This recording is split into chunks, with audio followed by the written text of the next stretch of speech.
దాని తదుపరి కొత్తగా వచ్చేవారు వారి శ్రమను చూసి వారికి ప్రాముఖ్యత ఇవ్వడం జరుగుతుంది. దయచేసి మిత్రులందరినీ కూడా కోరుతా ఉన్నా, సోదరులారా సోదరుమల్లారా, ఈ ప్రాంతానికి సంబంధించిన చదువుకోవడానికి మీ పిల్లలందరూ బాగా చదువుకోవాలి, పెద్ద ఉద్యోగాలకు పోవాలి, మంచిగా రాణించాలి.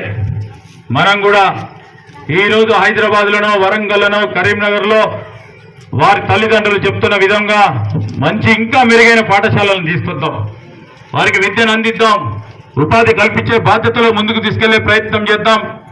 దాని క్రమంలోనే రాబోయే కాలంలో రోడ్లు కానీ రైళ్లు కానీ సాగునీరు త్రాగునీరు కానీ ఇయ్యటానికి ఎక్కడ కూడా ఇబ్బంది లేకుండా ఒక ప్రణాళికబద్ధమైన కార్యక్రమం తీసుకెళ్తాం. నేను మిత్రులందరినీ మరొకసారి కోరుతా ఉన్నా, ఈరోజు మరొకసారి 3 నెలలకే నా ఎన్నిక వచ్చింది. ఇది నా ఎన్నికనే, వంశీకృష్ణ ఎన్నిక కాదు. ఈరోజు నేను చెప్తా ఉన్నా, ప్రతి గ్రామంలో చూస్తా నేను, నాకు వచ్చిన ఓటు కంటే ఒక్కడు తక్కువైతే ఆ నాయకత్వం బాధ్యత వహించాలి. ఖచ్చితంగా చెప్తా ఉన్నా, నాయకత్వమే బాధ్యత వహించాలా. రేపొద్దున మీరేమన్నా పనులకు వస్తే ఆ విధమైన ఆలోచన ఉంటుంది నాకు.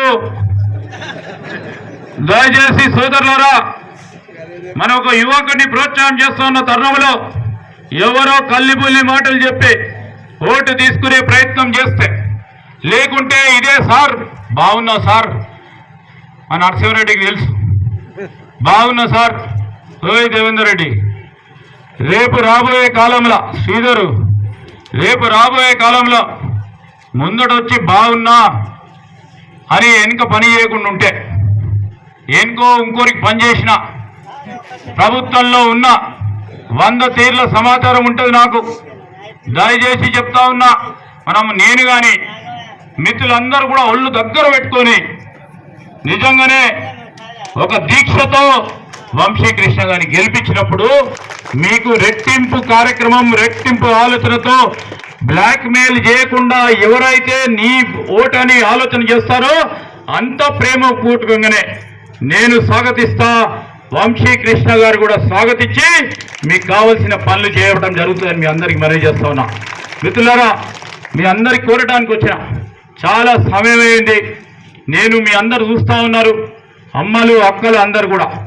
ఈరోజు మీకు ఉచిత బస్సు ప్రయాణం 200 యూనిట్ల